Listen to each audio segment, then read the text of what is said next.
tenho condições de avaliar se está dando certo, se está funcionando, se está progredindo. Se eu não tenho, que eu estou...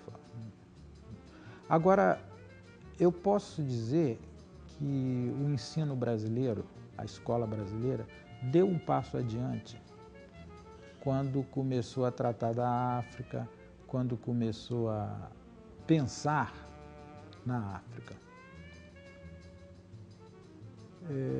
Apesar de todas as deficiências que a gente sabe que tem, né, não há muita gente que possa ensinar sobre a África. Apesar de tudo isso, o reconhecimento de que não se pode estudar o Brasil sem a África foi um passo adiante. Eu que sou mais velho, sei medir foi um passo gigantesco esse.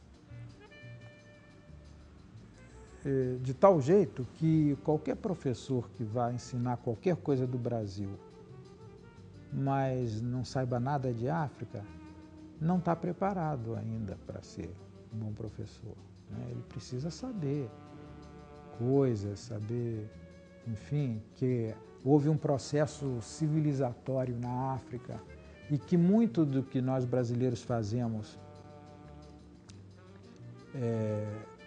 no trabalho, na arte, na religião, nos gestos, muito do que nós fazemos é de matriz africana, veio da África. E, finalmente, apesar da dificuldade em preparar pessoas para falarem da África,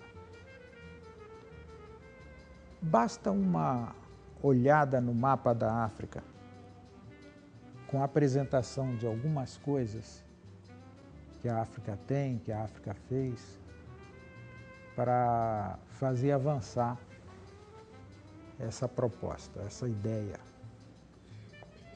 Às vezes a gente quer sofisticar muito, não, basta apresentar para uma criança, para um menino de escola, apresentar um mapa da África e contar para ele, olha, aqui viveu tal gente, aqui viveu outra gente, aqui foi o Egito, aqui teve os faraós, aqui teve, enfim, aqui na África do Sul, tão famosa hoje, teve tal coisa, em Angola, Luanda, o que Luanda quer dizer, por que ficaram tantas palavras dessa gente no nosso vocabulário. Só isso já é um passo adiante, eu acho.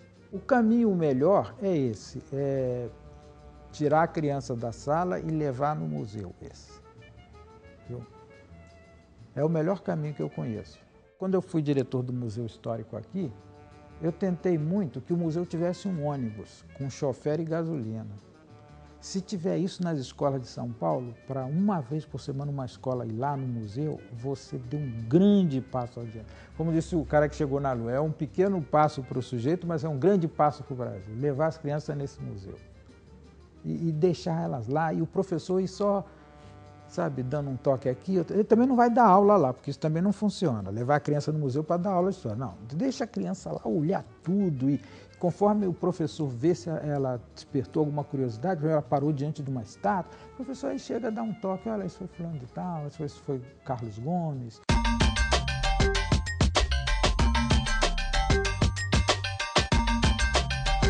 O Museu Afro-Brasil, ele foi criado por mim em 2004, a partir da minha coleção, né, que durante muitos anos eu fui juntando.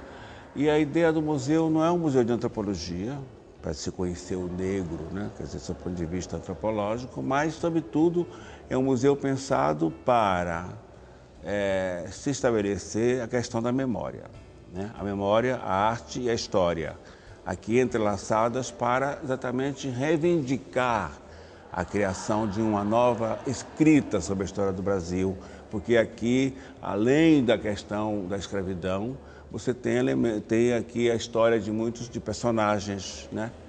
Personagens fundamentais da arte brasileira, da cultura brasileira, como o escritor Machado de Assis, né? Castro Alves. Francisco da Paula Brito foi o primeiro editor brasileiro, e era negro, né? Primeiro editor que a sua gráfica completa agora 200 anos. O museu anda por esse caminho, não só de registrar esses personagens, mas de ter aqui, portanto, a possibilidade de ver artistas plásticos do século XIX, do século XVIII, do Barroco, de ver a poesia, de ver a literatura, de ver os artistas plásticos contemporâneos. Enfim, portanto, o museu entra na grande diversidade da cultura brasileira, né, para mostrar que há um espaço em que não foi ainda ocupado e que precisa ser exatamente ocupado a partir da consciência de todos nós, dos nossos brasileiros, né, que tenham um certo amor pela pátria e que tenha, sobretudo, um amor por quem construiu tudo isso, e o negro foi um dos grandes personagens dessa história.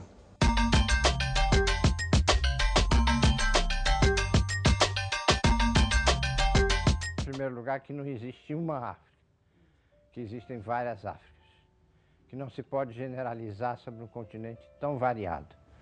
Uma coisa é a África do Norte, que é uma África voltada para o Mediterrâneo, é uma África que sempre esteve inserida no mundo europeu. Outra coisa é a África Índica, que tem suas peculiaridades próprias, que está vinculado à Índia, à China, ao Paquistão, à Península Arábica, ao Irã, à Indonésia. Outra é a África do Sul, a África Meridional, que tem uma outra, onde houve um embate grande entre os khoisands e os negros, onde houve uma reestruturação, uma maneira de vida diferente. Outra coisa é a África Centro-Ocidental, onde se insere Angola, os dois Congos, o Gabão e os Camarões. Outra coisa é a África Ocidental, onde estão a Nigéria, o Togo, o Daomé, o Senegal, Guiné-Bissau, Guiné-Conakry, Mali, etc. São Áfricas distintas. E mesmo dentro desses conjuntos grandes, é preciso distinguir os conjuntos menores. É muito diferente o Senegal do Daomé, do antigo Daomé, hoje Benin. Um africano do Quênia é muito distinto do africano de Uganda. Há diferenças dentro do mesmo país. Um Haussá tem pouco que ver com o Yorubá ou com o Ibo, a não ser que são os três grupos igualmente nigerianos. Fazem parte da Federação Nigeriana, mas têm comportamentos, concepções de vidas distintas. E tinham concepções de vidas distintas, mais aguçadas e mais radicais no passado do que tem hoje, que hoje tem o da televisão. Quer dizer, a África sofreu um processo de modernização, como todos os continentes.